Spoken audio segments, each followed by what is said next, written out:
President Prabowo,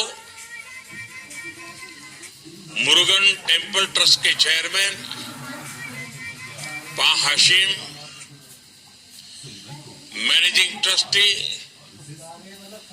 doctor गोपालन, dignitaries, Tamil Nadu और Indonesia के पुजारी एवं आचार्यगण,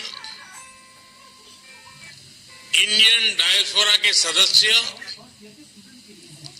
इस पावन अवसर का हिस्सा बनने वाले इंडोनेशिया और अन्य देशों के सभी साथी और इस दिव्य भव्य मंदिर के निर्माण को साकार करने वाले सभी कारीगर बंधु, ये मेरा सौभाग्य है कि मैं जकार्ता के मुरुगन टेम्पल के महाकुंभ अभिषेकम जैसे पुनीत कार्यक्रम का हिस्सा बन रहा हूं। मैं ब्रदर प्रेसिडेंट प्रबोवो, उनकी मौजूदगी ने इसे मेरे लिए और विशेष बना दिया है। मैं फिजिकली भले ही जकार्ता से सैकड़ों किलोमीटर दूर हूं, लेकिन मेरा मन इस आयोजन के उतने ही करीब है जितना भारत इंडोनेशिया के आपसी रिश्ते। अभी कुछ ही दिन पहले प्रेसिडेंट प्रबोवो भारत से 140 करोड़ भारतवासियों का प्यार लेकर गए हैं। मुझे विश्वास है उनके जरिए आप सब हर भारतीय की शुभकामनाओं को वहां अनुभव कर रहे होंगे।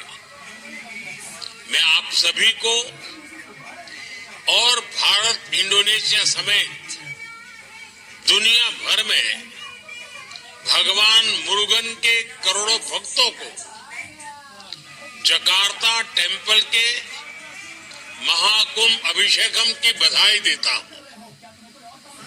मेरी कामना है तिरुपुगढ़ के भजनों के माध्यम से भगवान मुरुगन का यशगान होता रहे। स्कंद षष्ठी कवचम के मंत्र सभी लोगों की रक्षा करे। मैं डॉक्टर गोपालन और उनके सभी सहयोगियों को बहुत बहुत बधाई देता हूं कि उन्होंने कड़ी मेहनत से मंदिर निर्माण का सपना पूरा किया है। साथियों, भारत और इंडोनेशिया के लोगों के लिए हमारे रिश्ते सिर्फ जियोपॉलिटिकल नहीं है। हम हजारों वर्ष पुरानी संस्कृति से जुड़े हैं। हम हजारों वर्ष पुराने इतिहास से जुड़े हैं। हमारा संबंध विरासत का है, विज्ञान का है, विश्वास का है। हमारा संबंध साझी आस्था का है, अध्यात्म का है। हमारा संबंध भगवान मुरुगन और भगवान श्री राम का भी है और हमारा संबंध भगवान बुद्ध का भी है।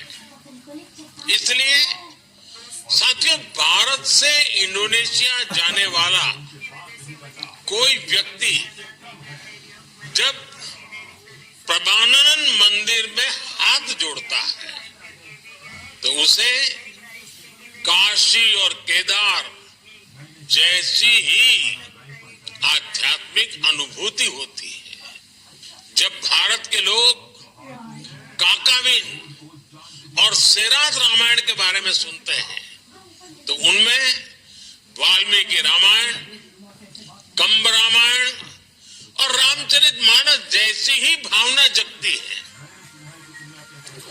अब तो भारत में अयोध्या में इंडोनेशिया की रामलीला का मंचन भी होता रहता है। इसी तरह बाली में जब हम ओम स्वस्ति अस्तु सुनते हैं तो हमें भारत के वैदिक विद्वानों का स्वस्ति वाचन याद आता है। आपके यहाँ बोरोबुदुर स्तूप में हमें भगवान बुद्ध की उन्हीं शिक्षाओं के दर्शन होते हैं जिनका अनुभव हम भारत में सारनाथ और बोधगया में करते हैं। हमारे ओडिशा राज्य में आज भी बाली यात्रा को सेलिब्रेट किया जाता है। ये उत्सव उन प्राचीन समुद्री यात्राओं से जुड़ा है जो कभी भारत इंडोनेशिया को व्यापारिक और सांस्कृतिक रूप से जोड़ती थी। आज भी भारत के लोग जब हवाई यात्रा के लिए गरुड़ इंडोनेशिया में बैठते हैं तो उन्हें उसमें भी हमारी साझा संस्कृति के दर्शन होते हैं।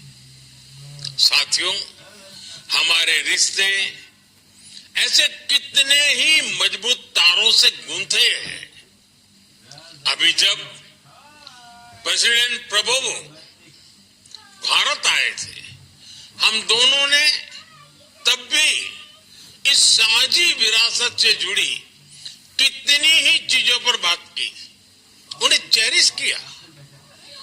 आज जकार्ता में भगवान मुरुगन के इस नए भव्य मंदिर के जरिए हमारी सदियों पुरानी विरासत में एक नया स्वर्णिम अध्याय जुड़ रहा है। मुझे विश्वास है ये मंदिर न केवल हमारी आस्था का बल्कि हमारे सांस्कृतिक मूल्यों का भी नया केंद्र बनेगा।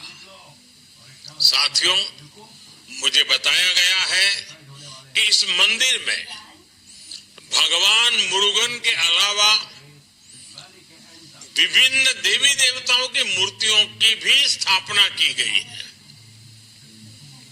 ये विविधता, ये बहुलता हमारी संस्कृति का सबसे बड़ा आधार है। इंडोनेशिया में विविधता की इस परंपरा को बिन्नेका तुंगल इका कहते हैं। भारत में हम इसे विविधता में एकता कहते हैं। ये विविधता को लेकर हमारी सहजता का ही है कि इंडोनेशिया और भारत में भिन्न भिन्न संप्रदाय के लोग इतने अपनत्व से रहते हैं। इसलिए आज का ये पावन दिन हमें यूनिटी इन डाइवर्सिटी की भी प्रेरणा दे रहा है। साथियों, हमारे सांस्कृतिक मूल्य, हमारी धरोहर, हमारी विरासत आज इंडोनेशिया और भारत के बीच पीपल टू पीपल कनेक्ट बढ़ा रहे हैं। हमने साथ मिलकर प्रबानन मंदिर के संरक्षण का फैसला किया है। हम बोरोबुदुर बौद्ध मंदिर को लेकर अपनी साझी प्रतिबद्धता प्रकट कर चुके हैं। अयोध्या में इंडोनेशिया की रामलीला का जिक्र अभी मैंने आपके सामने किया। हमें ऐसे और कार्यक्रमों को बढ़ावा देना है। मुझे विश्वास है प्रेसिडेंट प्रबोवो के साथ मिलकर हम इस दिशा में और तेजी से आगे बढ़ेंगे। हमारा अतीत हमारे स्वर्णिम भविष्य का आधार बनेगा। मैं एक बार फिर प्रेसिडेंट प्रबोवो का आभार व्यक्त करते हुए आप सभी को मंदिर के महाकुंभ अभिषेकम की बधाई देता हूं। बहुत बहुत धन्यवाद।